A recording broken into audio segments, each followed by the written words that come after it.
what I do as a coach now is when I go into organizations, I help these entrepreneurs or I help these business leaders identify what type of leader they are, and more importantly, what type of leader they want to become.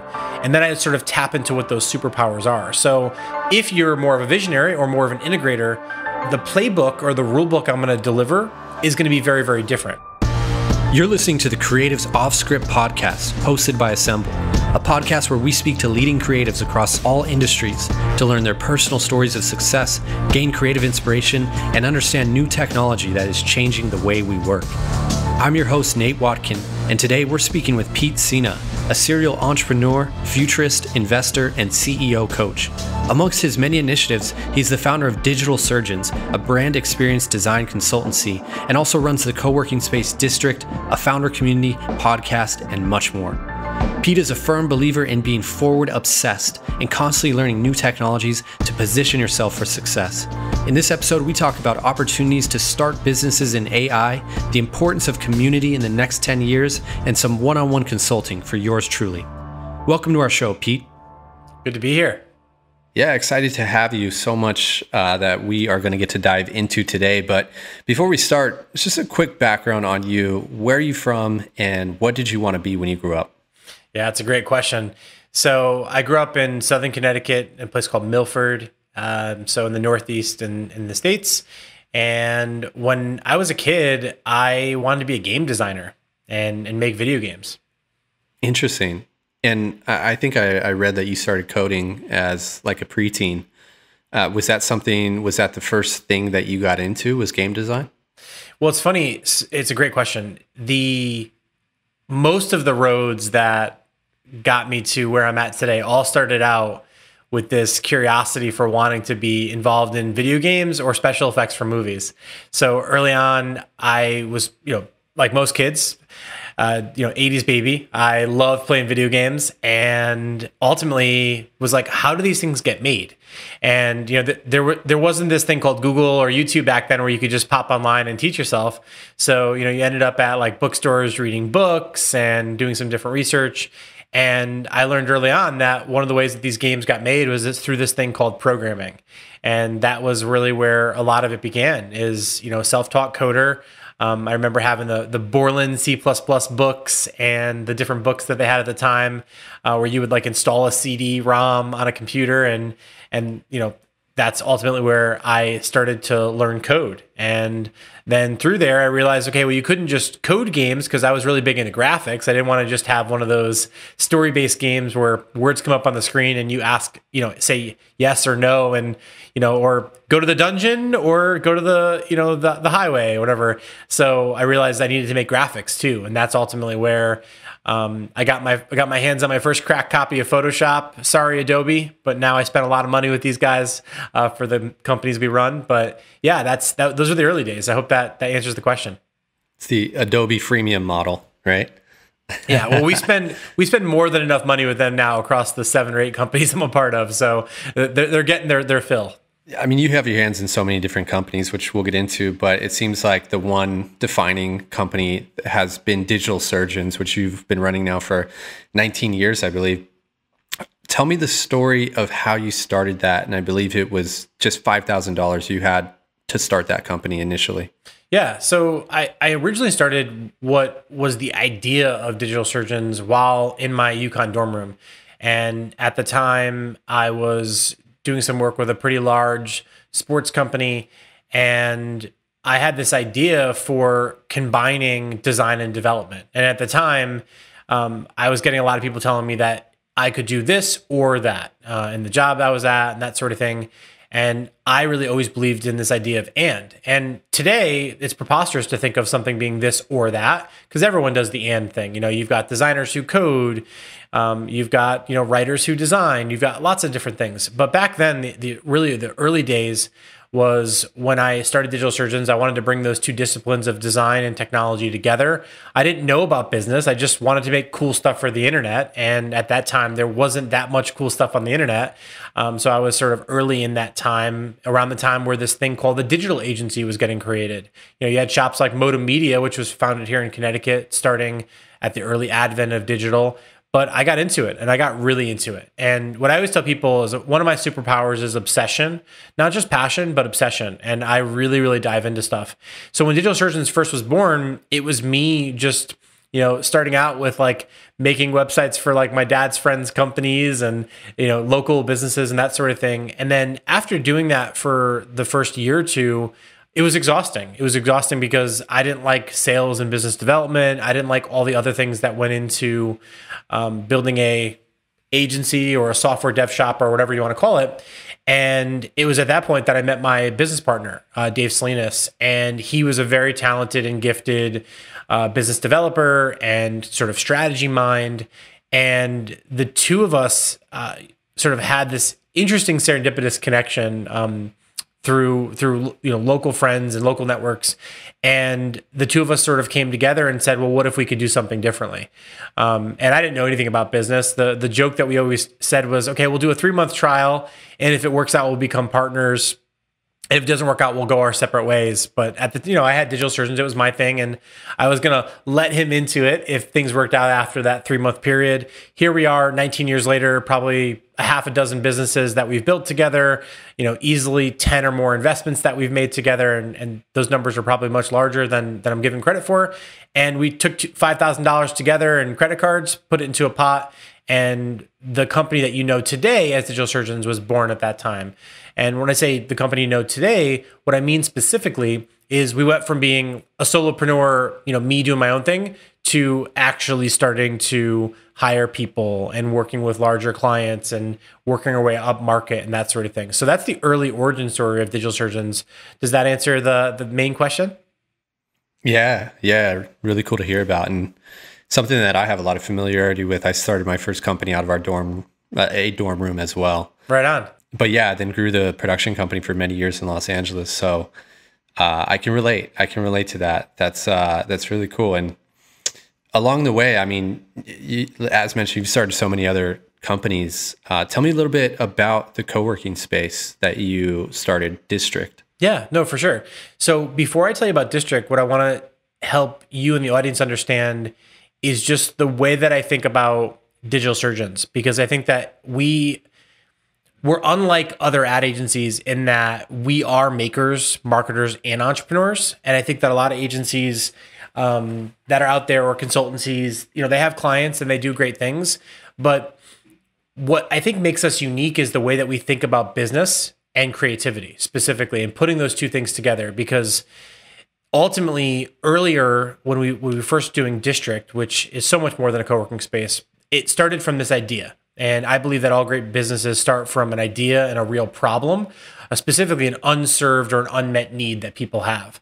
And at that time, the unmet need, you mentioned that you did a production company in LA. At the time, my partner and I had this idea to bring together multidisciplinary talent. So we asked ourselves the question, most great ideas start with questions, in my opinion.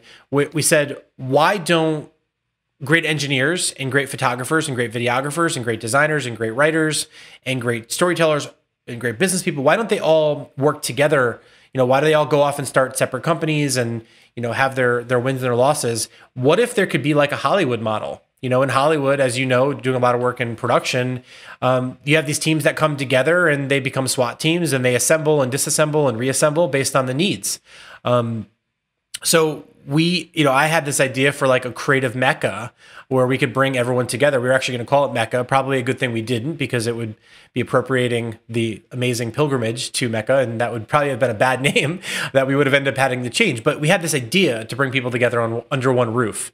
And at the time, co-working wasn't a thing. This is pre-WeWork. This is pre, a lot of the models that were doing co-work. The only models for co-work were like what Regis was doing back in the day with like shared office space, but it was very corporate. It was a little bit stale. Again, they've done a great job recently in reimagining things, but back then that didn't exist. So really, like most great things, necessity is the mother of invention. And we had a lease, believe it or not, a building across the street that we were in New Haven, and we had these high ceilings and this cool industrial feel. And we're like, all right, well, our lease is up in like a year. We're going to think about someplace we need to move to. We didn't want to leave New Haven because New Haven had this really interesting charm. You've got Yale in New Haven. You've got almost like an interesting small upstart of a city. It's similar to a Brooklyn or similar to, the early days of Austin. Obviously Austin is blown up, but I would say akin to a lot of the Brooklyn vibes early on, or the Austin vibes. New Haven's got, it's a small city with a big heart and a lot of charm. So we didn't want to leave New Haven, and we were looking for office space, and we were reminded of this idea of what if we could bring together entrepreneurs and creatives and bring a community of innovators around. So we launched District. What we did is we bought a abandoned bus depot, which was actually across the street from our original office that we leased from. And we raised a bunch of capital. We invested a bunch of our own capital. And we built District. And what District is it's a tech innovation campus. We're home to the largest venture capital company in the state of Connecticut, Connecticut Innovations. We have created a space and a haven for entrepreneurs in a big way, where they come together through a community. And it just so happens to have a co-working space, which is doing really well, which even in the face of COVID, we've expanded twice for the physical size, just based on the demand for that. So what we're really proud of is this space now that, unlike a WeWork that rents a building and brings people together, we own the asset, we own the building, we're able to shape the culture and the community in a way that really serves the market here. And we've seen some great things, right? One of our companies that's in the co-working space just raised, I think, about $20 million in venture capital a couple months ago. Another company just sold to a medical device company for a couple $100 million. So we're seeing some amazing things. And our thesis back 10 years ago was, if we could bring together like-minded and diverse-minded people that all had this one shared interest in building businesses, magic could happen. And we're just getting started. We've got a podcast studio here on campus, a video studio called District Studios on campus. So it's really evolved a lot from just bringing people together to now a community of companies all working together and finding ways to bring their vision to life. So that's District, and obviously a lot more than a co-working space.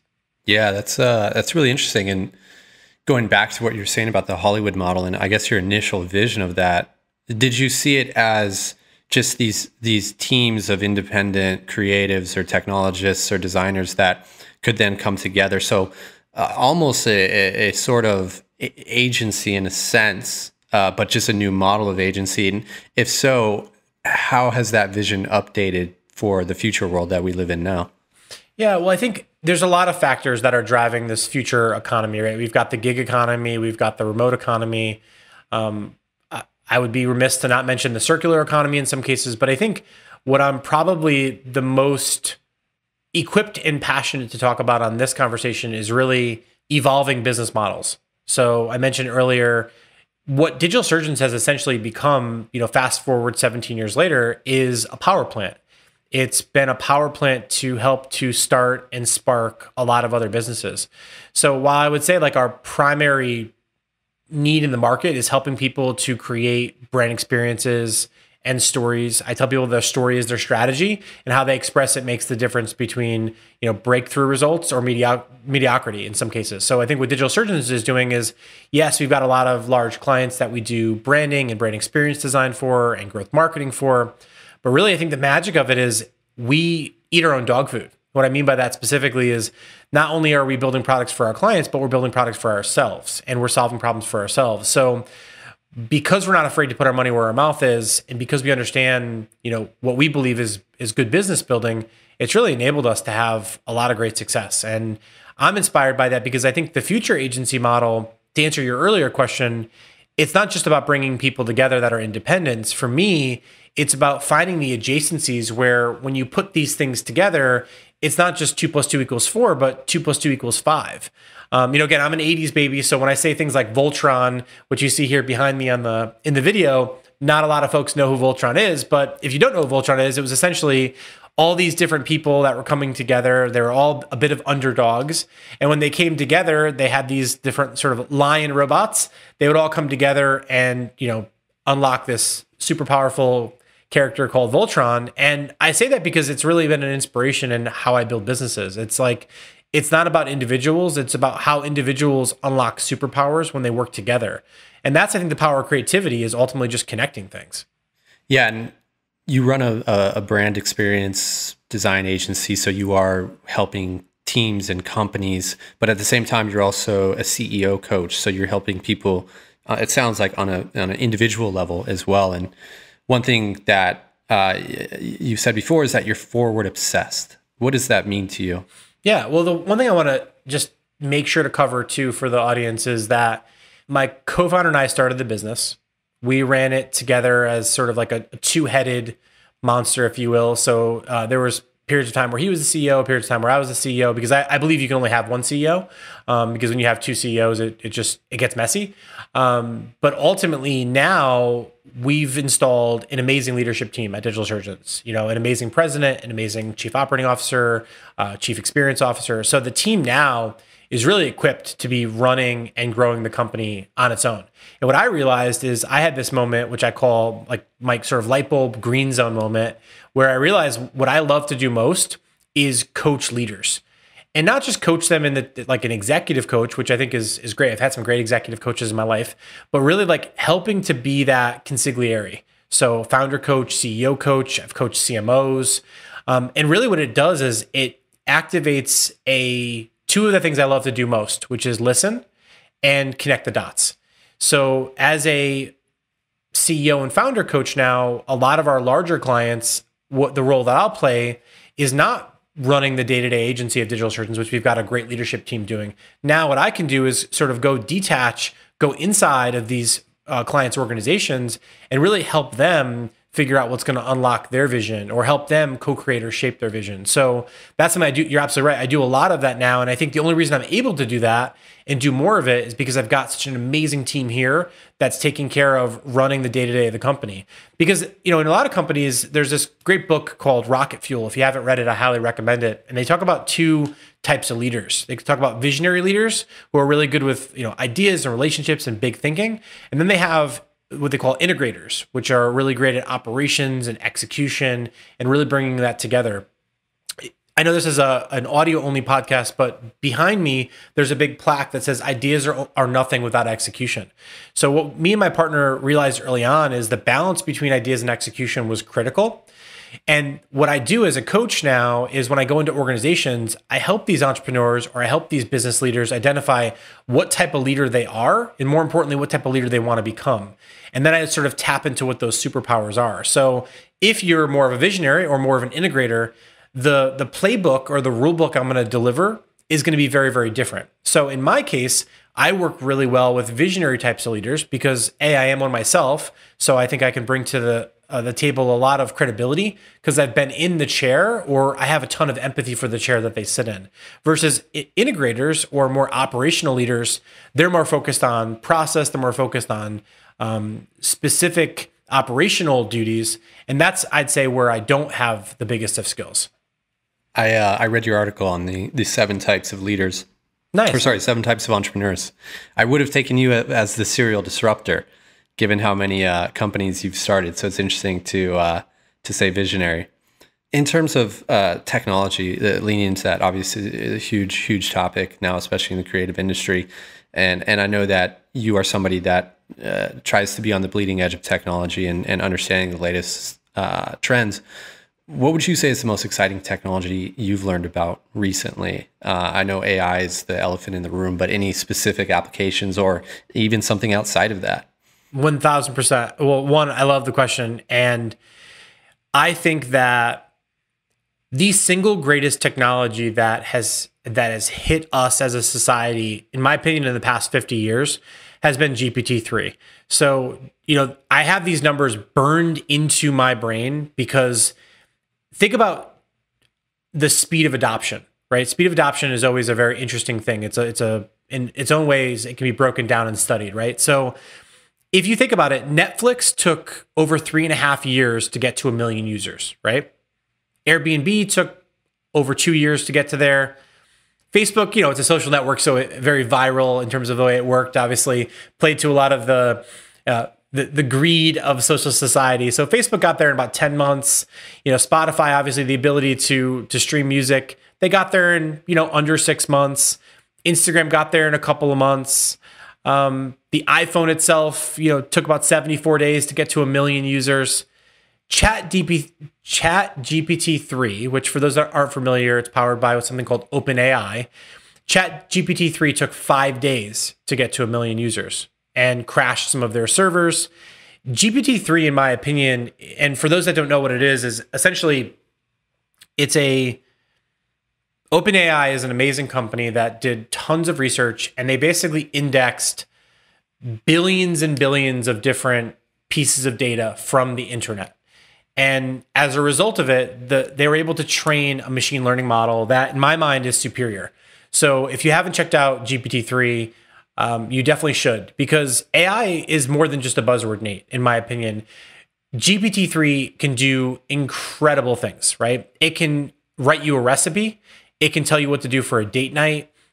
People have created a Linux virtual machine in it. And this is all in a chatbot interface. So in my opinion, this technology is going to completely disrupt every possible thing that we do as humans.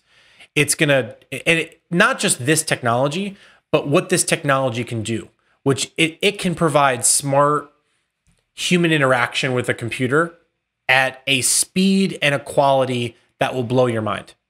And again, happy to do a live demo if it's helpful with you right now. But what this thing can do is just absolutely incredible. It's going to change customer service. It's going to change brainstorming and ideation, which is something I'm really passionate about as a creative. It's going to change research. It's going to change how we parse and understand information. For example, I used GPT-3 the other day to explain a machine learning model to me. So I put code in, really complex code. I'm not a mathematician, but I have an engineering background. I put a really complex machine learning problem into the thing and asked it to explain it to me as if I was in 10th grade. And it explained it to me in a very simple way. So now something that would take me hours on Google, maybe 50 hours, 60 hours to figure out, took me 2.5 minutes. So we can see why this technology is spreading at the speed that it is. You have entire new business models that are being created on these different AI-based platforms. I just did a presentation recently at Carnegie Mellon, Nate, and they asked me to come in and talk to their students and their executive MBA program about the use cases and applications of AI-based tools. And I took both a narrow and broad approach to it to say that the way that humans interact with computers is something that can be prolific if we approach it through a creative lens, not through a negative, pessimistic, dystopian lens, which is how most of us typically think about AI. And I showed people how you can use AI to write applications with coding. I showed them how you can use AI to create images using, you've probably heard about tools like DALL-E 2 or Midjourney. If you've been on social in the past 5 days, you've probably seen Lensa, which is sort of, I think, a spinoff from Prisma. I can't remember the name of it, where everyone's doing these AI selfies all over the internet because we're so vain as humans. But yeah, I think that's probably the most prolific technology that I've seen because of how it's going to change society and how it's going to change the way that we interact with computers. So I could talk about AI for hours, but I think what is more important about that to me is not the technology, but the problems that can be solved with this technology. The way that we can create a seat at the table for people in their own way of learning, in their own way of interacting. And I think GPT-3 is going to do a lot more good than it is bad for the world. Yeah.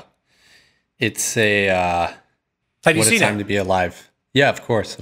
Yeah.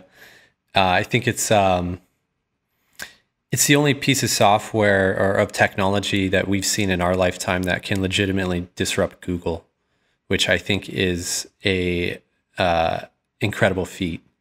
Google, most likely the best business and business model of all time. And it's going to be exciting to see where AI goes from here. As an entrepreneur, where do you see the biggest opportunities to start a business in AI? That is a very difficult question to answer broadly. So let's unpack that and make that a smaller question. So any industry can benefit from margin increases, user behavior improvements. I think it's a hard question to answer because you could pick any industry like at random. You could pick climate tech, you could pick fintech, you can pick healthcare, life sciences, any one of those things. But I think what is really interesting is to look at unmet needs, look at human unmet needs, whether those are product needs, service needs, or experience needs, and start to think about how you would solve those unmet needs today, and then how you would solve those unmet needs if you had the power of these supercomputers and AM models to solve that. And I think the way that you will solve problems will be different. So what I don't really want to talk about, because I don't think it's going to be valuable for your audience, is talk about all the ways that people are building like these little micro businesses with GPT-3. Like for example, down to like the small business owner. Like think about what a restaurant, how powerful this could be for a restaurant. Think about how powerful this could be for social media influencers to be able to train a model on all of their content, right? So right now, GPT-3 can do a bunch of stuff, but that's a pre-trained model. What's nice about some of these technologies, if you follow the ideology of it, is if we start to train a model on how we interact, right? So if you said, okay, what are all the questions Pete's ever been asked? Well, forget about Pete because I'm nobody small, but if we said, what are all the questions Elon Musk's ever been asked and how did he answer those questions? We can start to unpack the way people think and solve problems. And the beauty of AI and neural networks or, training in terms of how these things are done. I don't want to get too technical because I don't know, the audience might not be as nerdy as I am. But once we train people on how to make decisions, then we can teach people on how to make better decisions. More importantly, we can automate how to make better decisions. One of the most prolific minds in my mind in the past 30 years is Ray Dalio. Ray Dalio has been using quants and machine learning for years to create ways for Bridgewater Capital, his group, to make better decisions. So much that now he's not even running the company anymore, and they still continue to be massively successful. And that comes down to the principles. He wrote a great book called Principles. But if we think about the principles, if we embed these principles into the machines, these machines now can take these principles forward. So that's sort of what, not to get too theoretical, but I want to make sure we start from the right size, if that makes sense. That's very interesting. So you could say, I want to invest like Warren Buffett, right? Like, let's understand his investing trends and tendencies, and should I buy this stock or not based on Warren Buffett, things of that nature. Let me just give you an example really quick. The audience is going to hear me typing because I just really want to show you this really quick as an example, right? So I've got a couple things running here on the computer. So let me just move my microphone. So I'm gonna answer the question really briefly for you, right? Okay. So you said that. So what I've now asked, so I've now broken down Warren Buffett's investment thesis. So here's what I said to the computer, Nate. Break down Warren Buffett's investment thesis into 5 repeatable questions and steps I can apply to everything I do in life. Out this into a bulleted list format. I run it, and first question, what is the value of the opportunity? Second question, what are the risks associated with this opportunity? Third, what is the return on investment? Fourth, what are the competitive advantages? 5, how can I maximize the potential of this opportunity and minimize the risks? Now, one might say that knows how these things work. One might say that those are 5 pretty generic outputs that if I was to remove Warren Buffett from this, I might get a similar set of questions. And that might be entirely true. But I think what is interesting here is I've just got investment advice from a machine in 7 seconds. If I had to go and start reading about investing and I end up on sites like Investopedia or those kinds of things, or maybe there's a bunch of books on investing that I go and read, this is a very powerful thing. It's also a very dangerous thing because for all I know, based on this pre-trained model, this pre-trained model might not actually have any information specifically about Warren Buffett. This might not actually be Warren Buffett's investment thesis or advice. So it's dangerous, but it's also extremely powerful, right? So for example, when I was looking for the highest ranked chicken carbonara recipe that I used the other day with ChatGPT-3, I got a really fast and awesome recipe, which turned out to be a really delicious, tasty meal. that probably would have taken me 20, 30 minutes to do, and then maybe some time going on and shopping with it. Imagine when I can ask a chatbot for that, and then imagine when the chatbot can automatically order all the things that I need and have them sent to me by a local courier or a local DoorDasher or Uber Eats order inside of a couple moments. We've now basically just invented an entirely new direct-to-consumer business model for tell me what you want to eat, and I'm going to send you all the things right there. Now, many businesses that have existed like Blue Apron or those kinds of things, those things didn't take into consideration my personalization, right? Blue Apron would ask me a basic question. Do you have dietary preferences? Do you want meat? Do you want fish? Do you want whatever? Maybe I'm a vegan. Maybe I'm this. Maybe I'm that. So now just think about the power that this puts in the hands of I would call it Gen Alpha or Gen Z. These generations expect instant gratification, right? I want to binge everything I can watch now on Netflix. I want to flick through everything that's happening right now on TikTok. I want to be real in the moment and snap exactly what I'm doing on the social network. AI can transform all that. So I think that what's really important for us to do with all these technologies is have creatives like you and me at the table, Nate, right? Because creatives, what we can do is we can bring ideas and use cases to the table, right? Because you and I are not mathematicians, right? We don't understand the symbolic lexicon that these particular adversarial networks and generative things do, right? We don't know all that shit. What we know is like how to come up with really cool ideas because we've been doing it for our whole lives, right? Yeah, and it's just crazy to think about the way, once again, going back to search, right? Like you used to be rewarded for long form, right? SEO, like the longer the article, the better, the higher you'll rank. And that process of going and looking through articles and parsing, multiple different sources, now it's just instant, right? Like you said. Well, I would push back on that a little bit because I think SEO, good SEO. So like one of my good friends is a guy by the name of Mike King. He was just rated one of the top SEO people in the industry. And if you don't know Mike King, look him up because he's just an incredible human being and very smart, very provocative. SEO has been way more than long form content and keyword stuffing for a long time. It's been about, who is linking to things, what are people doing with that content. So Google's gotten very good about what is quality of content and how to understand that. I would argue that they are superior to it. I think what's more important than the GPT-3 reference you just made is what I like about GPT-3 is it can help me understand what questions to ask. The problem with search that's very much flawed in its idea is search implies you know what to search for. How many times when we're learning something do we not know what we don't know? We don't know what questions to ask. And that leads to our own set of biases that often will put us on a journey that might not be the journey that we want to embark on, right? What's interesting about tools like GPT-3 is we can ask smart questions like, what are the top questions I should ask? Or what are the best books that the top financial advisors in America recommend? So now instead of getting the biased New York Times bestseller list, right, which is extremely biased and a lot of people shaking hands behind the scenes, a lot of money transacting, a lot of expensive dinners happening and gifting happening to get on that list, now I can start to understand if the data set's trained on the right amount of things, what questions to ask. That's where I think that search turns into a much more personalized solution.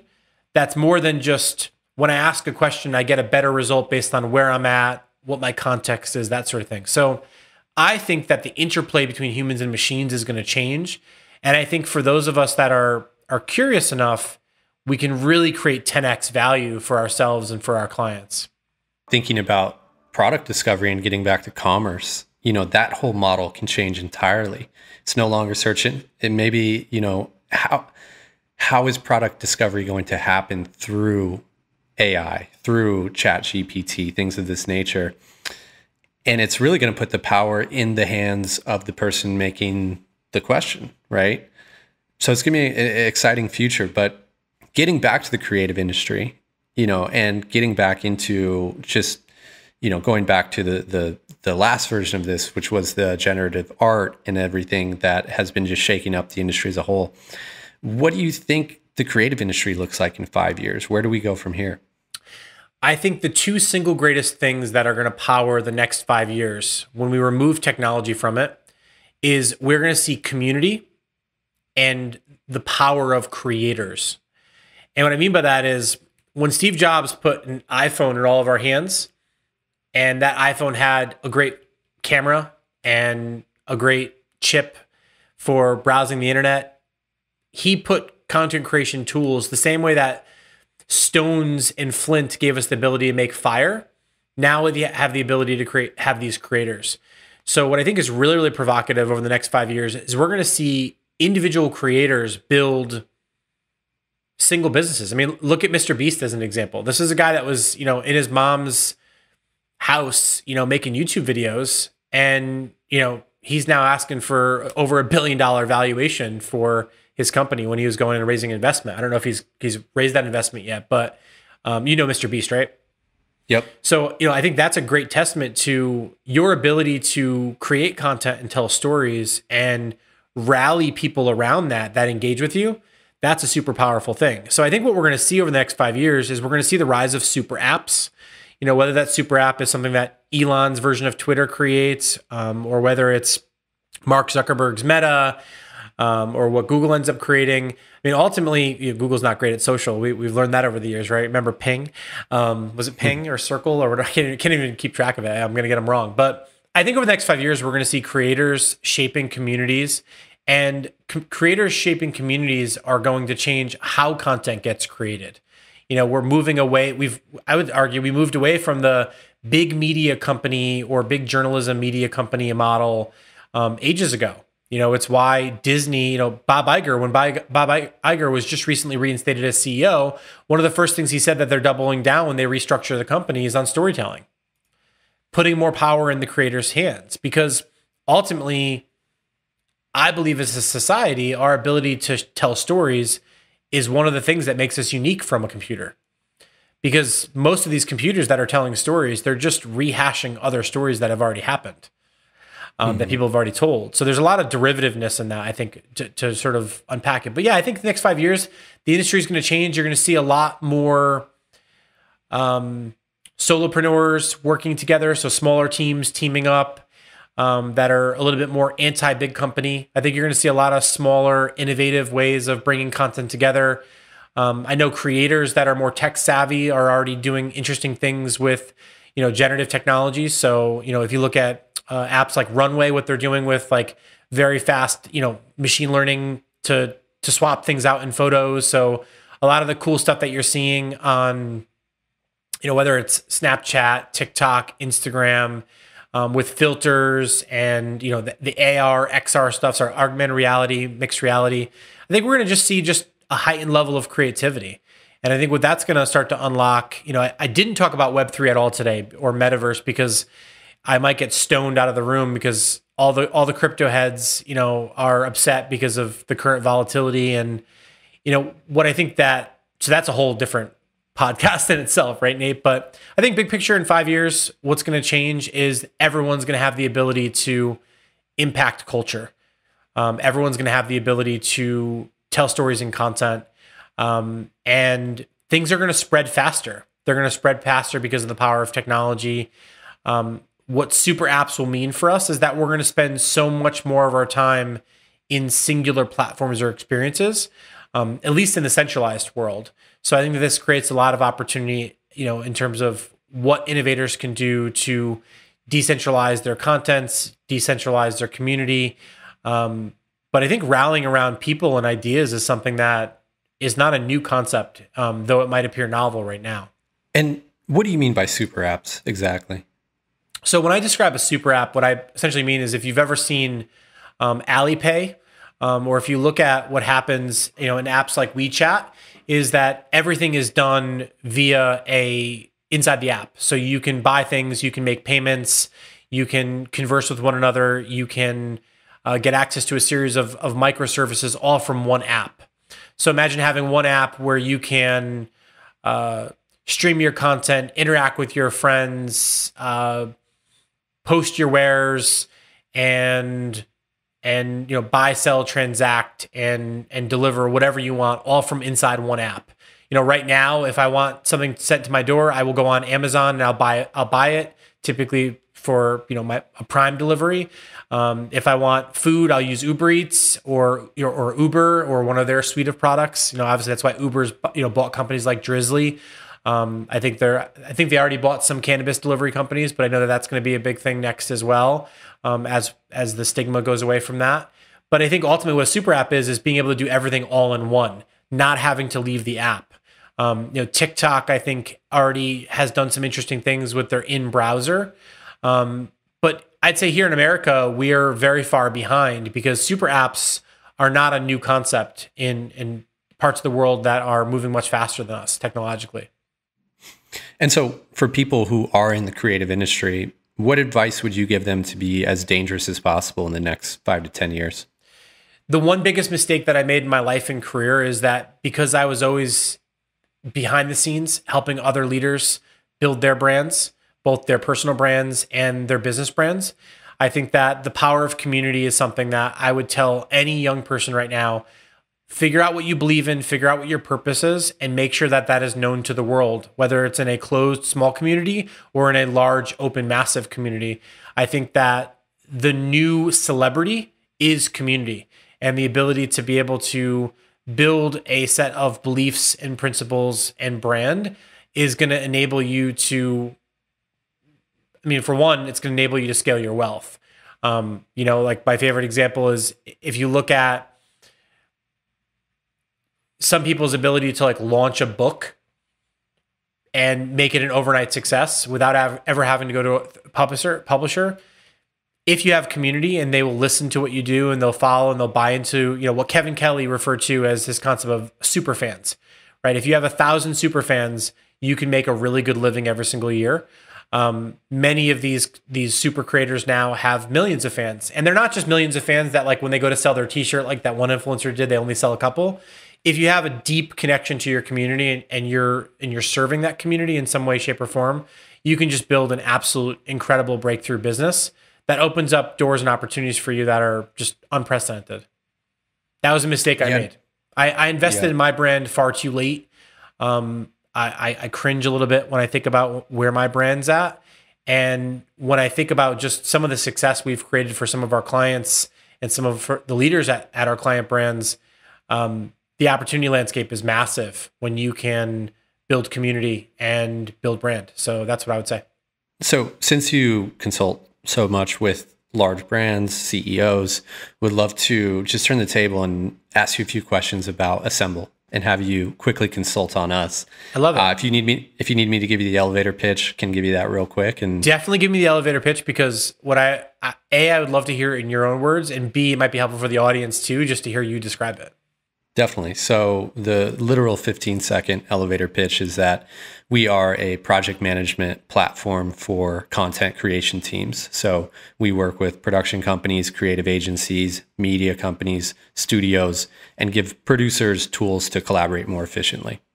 Awesome. So typically what I start with all of the things, the first place I start, which we skipped in this conversation, is I start by getting to know you. I start to get to know your why, your purpose. Why did you start Assemble?